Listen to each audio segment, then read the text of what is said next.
Kostum unik komentator Valentino jebret bikin netizen geleng-geleng kepala. Komentator sepak bola Indonesia Valentino Simanjuntak atau Valentino jebret ikut memeriahkan Piala Dunia 2022.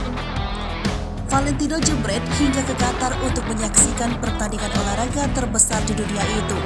Uniknya, mantan komentator Liga 1 Indonesia itu berpenampilan tidak biasa saat menyaksikan pertandingan Piala Dunia 2022 di Qatar. Pria asal Sumatera Utara itu memakai gamis saat menyaksikan pertandingan sepak bola. Penampilan gamis yang dipakai supporter Persija itu bahkan cukup unik.